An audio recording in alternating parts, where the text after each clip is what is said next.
letter at 5:04.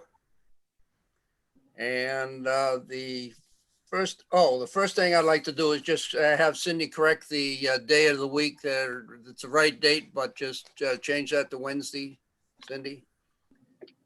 And the first item of business is to the Inn at Woodstock Hill. Do we have Mark or Ed Higgins on? No? Okay. Well, I think the big question, we'll open that up to discussion there first. Stu, I know you had concern about whether we're going to be first in line if anything ever arose with the new owner. Right, So, right. Attorney Roberts is with us. So if you have any questions, what he suggested in the letter that I sent you, and I see with your head down, you must be reading there. I can read the top of your hat. Yeah, I take my hat off. Oh, no, the glare is too much. All right.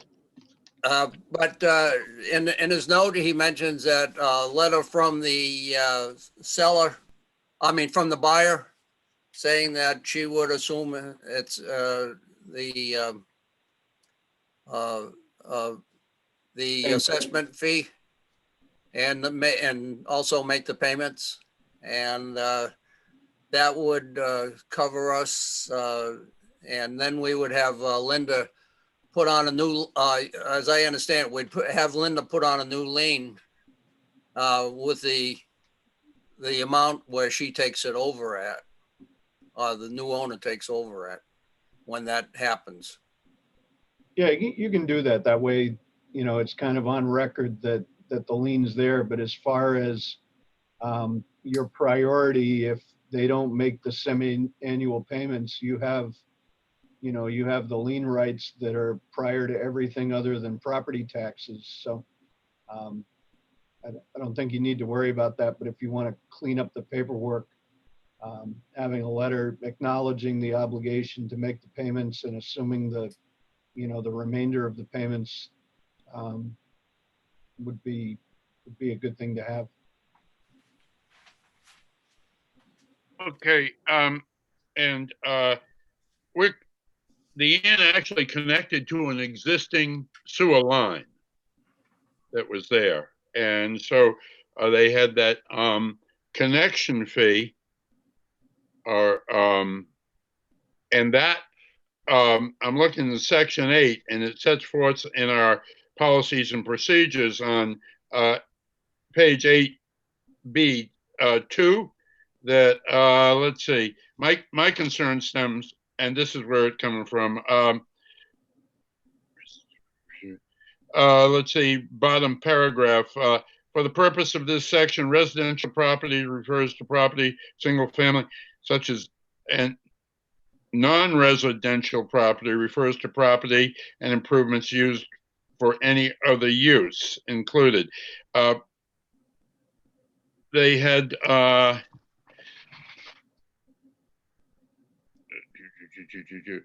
the Connecticut, the connection fee is payable to the town of Woodstock, WPCA, in a single lump sum payment on or before the time that the property owner hooks up to an existing sanitary sewer line, or by way of installment payments, payment plan as set forth below for the purposes of section. Okay. Where the devil was it? Okay.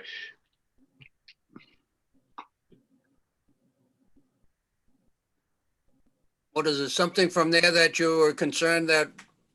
Well, it mentioned it. That yeah, I'm looking for it in here. It spells out that at the transfer of property, that payment will be made in full. at that time. It doesn't mention that um, the time payment can be passed on. Jesus, where are they? I think by a vote of our committee to accept that, though, our authority would allow them to continue.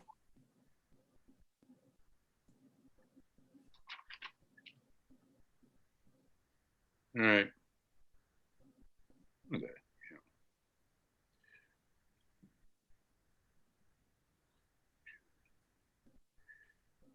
Oh, okay. And that's where I came up with my concern. For non-residential, this is connection fee payments continued. And the last paragraph in there, for non-residential properties, the balance due on any connection fee shall be due and payable in full on any sale or transfer, whether voluntarily or involuntarily, of real estate upon which the facility is located. If the I'm mentioning that asking Attorney Roberts if we vote to override that, that would be sufficient for us to continue on that. These policies are our policies, which we can, have modified at times also. Yeah, I mean, I don't have the benefit of seeing what you're reading. No, you're working with one hand tied behind your back. Yeah. But Rich, my concern in the past, and we've not dealt with commercial properties. Yep. This is the first really one commercial property we dealt with. Residential properties, if I owned a house and I had a connection fee that I was paying over time, Yep. and I sold it to Roger, at the time of closure, that entire outstanding balance had to be satisfied.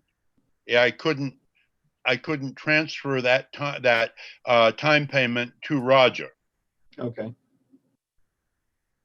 My concern is here we have we've got a tie-in fee that has been scheduled over a period of time, and I don't know what it is, but we have that arrangement, and whether we can legally accept the new client on that form, or the new owner, more correct. Yeah, I mean, if it's your policy and procedure, and if your policies and procedures don't specifically say that it can't be waived, then I think the only question would be whether it's a precedent you're willing to set or not. All right. I think if we have, is there any way that we can, if we were to make that motion, that we could make this just for this one occurrence and not to set any precedent?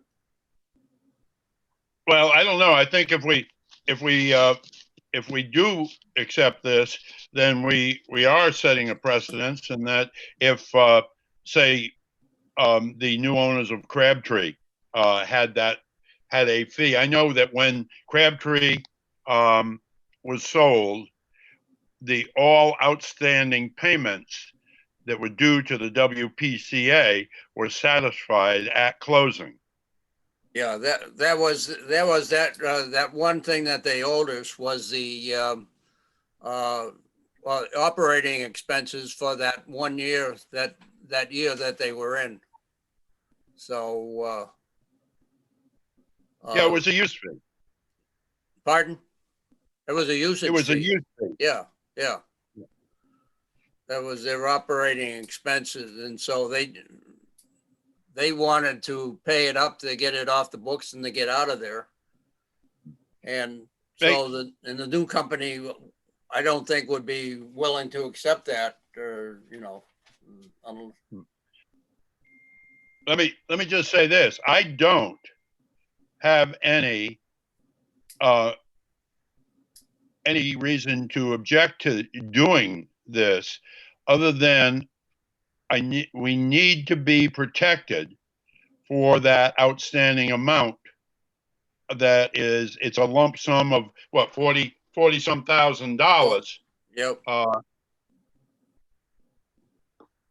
Yeah, I don't have the exact figure, but yeah, it says it's 40 something $1,000 that they, Yeah, 47. 47, yeah. So I thought initially your biggest concern was that they would end up paying it off. We would be able to foreclose on that loan and be first ones in line for payment of it. If they were to like foreclose or sell at an auction or whatever, we'd be the first one to get our money. And Rich says we're covered by the way the liens are written. So I think that's the biggest problem. If we were we're such a closed outfit, Stu, that there aren't too many places where people are going to add something to our system. I think if we were open to the whole town and had to take that into consideration, it would be a little bit different. My God, I'm sorry, Richard, go ahead. No, it was somebody else. Yeah, I came in late, folks. I'm sorry. Mark Brulard and Oh, hi, Mark. good evening, Mr. Gale, Attorney Roberts, how are you? Good, how are you? I got hung up and wasn't able to get here right at 5. Sorry about that. That's okay. I'm glad you're But here. as I understand it, and I did have a chance to look at the emails that went back and forth between Attorney Higgins and Roberts. I mean, we're not seeking to in any way change the priority of the sewer lien. It would remain there. And obviously in my client's discussion with their lender, the lender has to understand that this is going to take priority. And I think most lenders are aware of that and used to that. If they're not going to be aware of it, then we'd have to deal with it in another way. But at this point, it is a significant amount of money. And in order to make this deal work, as you know, you got to put all the pieces of the puzzle together. And this is one of them that needs to be put together. So I'm hoping that, that you can act favorably on this. And certainly we endorse that this would remain a priority encumbrance against the property. And if anything unfortunate were to happen, you'd be in a position to get paid by somebody because, you're not going to let this property go for 47,000 or whatever's left on the lien. So, Mark, Rich suggested that we get a letter from the seller through you saying that she was willing to take over, assume I did see that, and I haven't had a chance to talk to Heidi today, but certainly that would be her intent to take it over, and I wouldn't have any problem with her signing such a letter and be happy to do that. I'm sure she would agree as well, because as part of our negotiations with the inn, we agree to assume it. So we certainly would formalize that in a letter to the town or an agreement to the town as well. And Stu, I would take that letter along with and go see Linda and have her file a new lien against the property for that amount and for the new amount, and along with her letter. I would have no objection to that. I just don't want us to be put. We need to be first in line. Yeah, and Rich has said the way they're being written now, it puts us first in line. Yeah, subject only to taxes. So Heidi is in effect giving a personal guarantee on that. So on the property. No, she's purchasing the property in an LLC, but the agreement to pay would come from whichever entity takes title to the property. So it wouldn't be that she'd be making a promise, a personal promise, but she'd be making a promise on behalf of what would become the owner of the property. And at this point, I think we're using Choo Choo LLC, and that is probably the vehicle that she would use. It's the vehicle that she's operated her other restaurant in. Okay, so we would file the payment schedule, the letter coming from the buyer, and a lien on the property that Linda would keep. And I think she redoes those as it's being paid down. So for that entire 20 years, or now 18 probably, she would have a lien against that property for the remaining amount that they owe. I just have a question, Rich, on the, if they file for, say, bankruptcy in an LLC, and she makes, we don't have an actual name on the property, are we still in a good position to get our money? Well, I mean, you're in as good a position as the town's property taxes are. I mean, they don't have any person signing on the dotted line to pay those. You have recourse against the property and you can foreclose on it. Yeah, okay. Yeah, I mean, you just basically creating or reaffirming that it's a secured obligation to make the payments and that it has the priorities set forth in the statute. Right, and right now, the lien is against property which is owned by a limited partnership. I think it's the Woodstock Inn Associates is their Yeah. actual name of that. So, Okay, yeah. so in effect, it really wouldn't change anything other than the name. The liability is sort of attaches or runs with the property, if you will. Mm-hmm. Yeah. Okay, what do you think, Stu? Tim, no, Tim's not on yet. So, any questions, Stu, with that? Any problems with that? No, I'm just, and I'm not trying to belabor the point. Would this new schedule, if Richard has had it for 2 years, we actually reestablished it for, I think it's a 20-year pay time period for the new owner? No, I think it's pick up where it is on the schedule. Okay, so if it was happened to be at 18 and a half years, that's where we'd be. Yep. Yeah, we're not looking to rewrite it. We would pay the same schedule of payments twice a year, whatever those amounts are, to finish out the loan. Yep. Yeah, I think it's 1,800 and something per Yeah. twice a year. And Linda keeps track of that. The schedule, I think, that we sent to Rich, and also the one that we have is marked off. I think it was a year and a half or something like that of payments that he just made another one today. So, I mean, this month. So they keep, and we'd just follow through with that same, I'd file that same schedule with the town clerk, and so that it's on record. Yep. Okay, and anyone else have any, Tim, are you on? Your mic's, your mic is muted if that's Tim.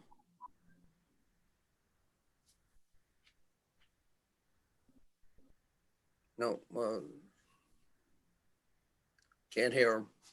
So Who do we have? You, Paul, and I, Roger, right now? right now we have, yes, right, the three of us. I talked to Tim this afternoon and he was supposed to come aboard, but Can you hear me now? Yes. yeah, Hey, Okay. there you go. There. Okay, you're on board, Tim. Okay. All right, I'm going to try to pull you guys up so I can see what's going on. Okay. So we've been discussing just how we wanted to make sure we're covered. And so far, we're going to get a letter from the buyer saying that she'll accept the remainder of the sewer assessment and make the payments per the schedule. So she'll have like 18 and a half years left on it. Okay. Okay. Yep. And earlier, before you came on, Stu had brought up that our policies and procedures mentioned that we should get the full payment when property changes hands, Right. But- Yep. but that if we can either change the policy and maybe it's something on larger amounts that we can, this is quite a bit different than having a single family home pay up, have to pay up the remainder of their single family home. So whether we want to make an adjustment to our policies and procedures at some time, but for the moment, to get this off the dime, I would like to, if there's no other questions, any other questions on anything? Nope.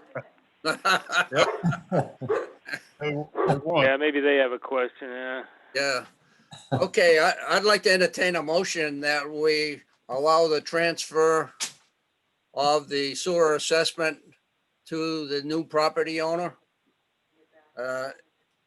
with the stipulation that we get a letter from the buyer through the buyer's attorney to our, and written to our requirements.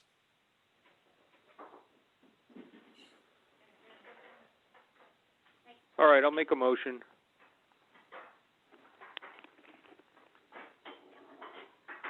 Any questions with that? Could I have a second? Second. Stuart, second. Okay. Any other Discussion? question? Yeah, Before- Go ahead. just that we, that it be, you've got in there, it's going to be filed as a lien against the property, correct? Right, and the letter will be filed with the lien that Linda files. I'll get that, the payment schedule, and the letter, the payment schedule, and Linda's lien, and file them all as one, so they'll all be together. Would So that they'll pay work, for the- Rich? They'll pay for the lien filing. Yeah, I would think, yes. Yeah, it's cheaper than paying off the lien. For sure. The only thing and I'm sure I can work out the language with Attorney Roberts, but we're still working through some of the issues, and I think this transaction is definitely going to go through. I think, but then again, we still have some work to do. So obviously, the agreement of my client to pay this would obviously be contingent upon the transaction, being consummated, which we hope will be in December. So, Right, this is just one step, so yeah. it It would be, it's important. I mean, if you vote favorably, this is one less hurdle mhm. that we have to jump to get to closing. So we're making progress. Well, we're in favor, as you can tell by the conversation, we're in favor of it. We just want to make sure we're covered. No, And- that's perfectly understandable. I think you're doing your job the way you should. And so we'll just make, and we'll make the wording on this contingent to receiving the letter acceptable to the authority, Yeah, okay? and I'll work with Attorney Roberts. I'm sure we can work out some language. that's- Okay. Yeah. So, any other questions? Hearing none, all in favor? Aye. I, That's all opposed, abstained, none. Okay, Mark, it sounds like once we get that letter, we'll just hold on to everything and Okay, until we have our next meeting will be the end of November, the fourth Tuesday in November. So if anything could, a letter could be written up or draft that we could look at to just make it final, take the contingency off it. okay, that'd be great.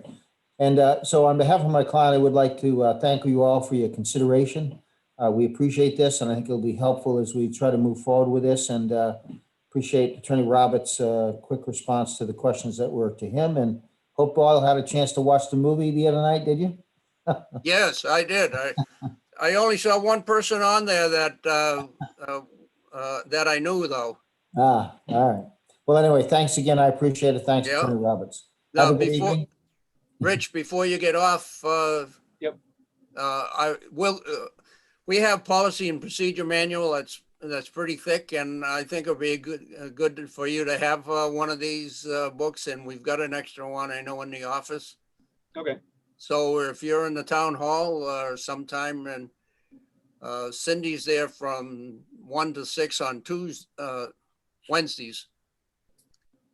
But if you know when you're going to be there, we can set one aside for you. Okay. Okay. All righty. Good evening, gentlemen. Have a good one. Okay. Thank you. Thank Have you. a nice week. Yep. Bye. Bye. Guys, stay on. Don't go away.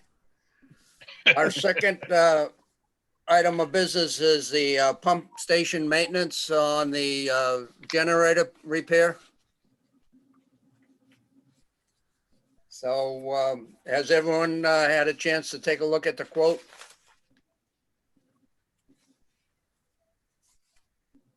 I have, Stuart. Stuart has. yeah, Yeah. I've looked at it. There was a question last time about a warranty. Did that come up at all? Yeah, I Yeah. didn't see anything about that.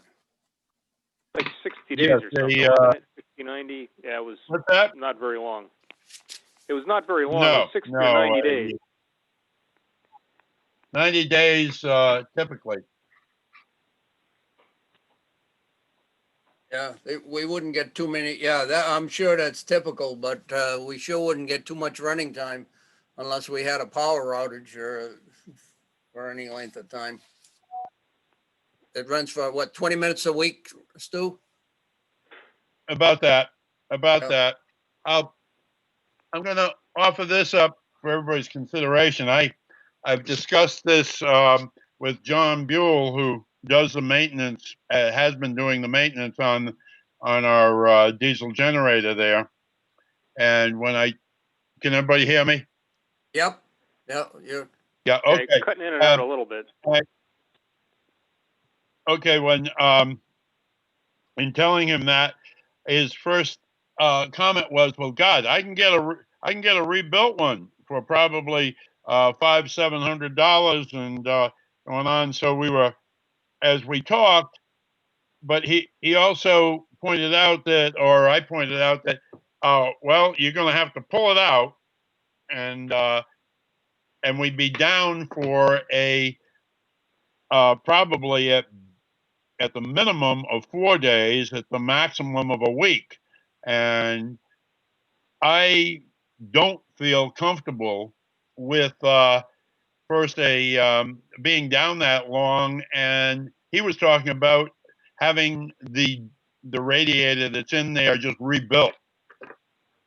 uh-huh. I think Kinsley are talking about a new radiator. They Right. are talking about a new radiator. Well, considering that this is the only major repair we've made in quite a while, and the engine seems to be in good shape. I'd feel comfortable going with a brand new part. Um, Yeah, I agree. I'd be comfortable going with a brand new part, and especially, considering the downtime and, storms and whatnot. I mean, we would be on the hook for, a really bad front page thing with a DEEP if something happened. My concerns with Kinsley's quote, I mean, there seems like there's a lot of miscellaneous charges, like that $200 and some charge at the end for something to do with their diagnostic equipment. I mean, it just, it all added up to quite a bit of money. But I think if is it possible to get John Buell to order a brand new radiator and put it in for us, along with the oil pressure switch in line? I'm sure it is. I did not ask him that. Here again, I think I'd be a little more. First of all, he'd be more than happy to do that. I'm concerned with the scope of the work and the time that it would take for John to get it in there, as opposed to perhaps Kinsley. I think I just feel we're kind of walking on a real narrow plank here as we're operating right now. Yeah, is there any, I haven't looked at, is there any port there that would take, say, a standby generator from the outside, Stu? Feed in an external power? Say we all of a sudden Got had a power outage and we needed the power. I didn't know whether there was any way we could, plug in a generator and bypass the generator itself. Well, I think even if there was, that would be one heck of a generator you'd have to have, and then you'd have to be able to get it quickly, and then get somebody in there to plug the thing in. Yeah, I just didn't I know would, whether we had an external port there for an external power source. Yeah, I'm trying to think what that plug looks like on the wall. Yeah, I think that, I think there's certainly there are rental generators available. There are rental everything are available. My concern would be here again the cost of tying it in, and that would just be stacked on the cost of the rental of the temporary generator and the downtime between when we lost the generator and we could get it up, the temporary one up and running. Yeah, Yeah. I think knowing that and not having other bids on the property, not having anyone else look at it, it's I think it's, this is the safest one going with the new equipment with someone that's saying we can do it in what's their time period? 1 day, wasn't it? Yeah, 6.5 hours, I think. Yeah. So Well, it shouldn't take John Buell any more than 6.5 hours to pull that radiator out of there, flush the system, put the thing back together again. It's all open. It's not like a car or a truck or a bus when you got to take a bunch of stuff apart to get at it. But I think we should at least let John, give us a price on getting a new radiator in there, just so we could compare it.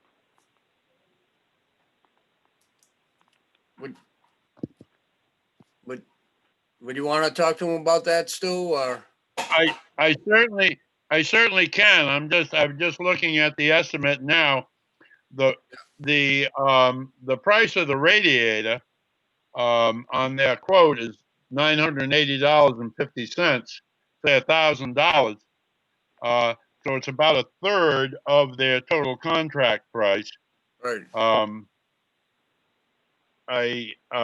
Close to John, a quarter, isn't it? well, yeah, you're right. I'm sorry. I'm thinking 3,000, but 4,000. You're right. A quarter. quarter of it. And then John told me he'd be happy to do that, to do the change the radiator out. He was talking about having it record or whatever they do to them. And I would think that he probably could get a new radiator as fast as Kingsley could. I'm thinking that that it might be John. Well, first of all, talking to John said, "You're not going to hurt my feelings if I don't do it." And that's important because he, we call on him a lot. If we got something going, the engine goes down, he's right there. He can give us a hand. The other thing is that, God, I'm thinking, can we save 25% of it? I don't think that's realistic. Right. Although Kingsley had a lot of the, what is that? We got material. Yeah, Yeah, they probably got travel time in there and everything, that mounts up all the little things, so. Well, and their hourly rate was, substantial as well. And then they had $200 worth of shipping, $200 some in shipping. Yep. Yeah, there were a lot of things in there. Yeah, the freight was And- over $200, right? Yeah, the only difference that means that they put the freight in there and they didn't tell us the radiator was $1,180. Yeah, right. They're going to get their pound there anyway, so. This is Paul. I don't know Mr. Buell, and I've only been here a couple of months with you guys. And whatever we decide is fine, but I'm okay just going ahead with this quote. If you guys think we have the money and, given how crucial this equipment is, we've got it in front of us, we could just go ahead and move on it. But, I guess whatever the group decides is fine, but I'd be okay going ahead with this. Well, Stu, my question is, when the power goes down, what's happening down there now? Is it not coming Tim, online until somebody goes down there and tickles some switches? No, what's happening is it's got holes in the radiator, and when we were down there 2 weeks ago, the first thing he put some coolant in it, and it's got a low water sensor in the top of the radiator. And what has happened over the time is because of the radiator cap is not holding pressure, it won't hold pressure, and we've got holes in the radiator, so there's no pressure for it to hold anyway. But as that coolant diminishes, it gets down below those sensors that are right in the top of the radiator. Initially, it was coming online and then going off and then restarting the second time and staying online. Now, as it got the coolant got progressively lower, it was taking 3 starts to bring it on, or 4 starts, and that just attributes to the fact that we're heating up that coolant, expanding it some, so it gets up and makes the closure on the low It covers coolant the switch. low-level sensor there, what it does, Okay. right? All right. Well, that makes sense then. All right. Yep. Yeah. So whatever we do needs to be done quickly. Right. All right. I see where you're coming from now. So what they did was they added proof of fluid, that- right? They added, Right, and added coolant, and it's Yeah. now it's up above that sensor. And the proof of the solution to me was that this past Tuesday, where we had our exercise run, and yesterday we did not get an alarm. it exercised, and nobody got a generator failure alarm Nope. because the coolant is up and it said, okay, go for it, guy. Right, but how long, we're gonna have to keep adding fluid to keep it, adding coolant, so we might as well get it Well, fixed, because it's not gonna get any yeah, better. I'm with Paul. I think that, I think we ought to exercise, ought to utilize Kinsley, although we could probably save a little bit of money by going with John, but, and they checked out the generator and they said the generator's running fine. But at least this way, if we go with them, we're going to start to create a little track record with them for service. And if we do have a generator problem down the road, we won't be a new entity to them. They'll say, "Oh yeah, we put a radiator in for that generator, and it was doing this and this and that." Especially after we fired them the last time.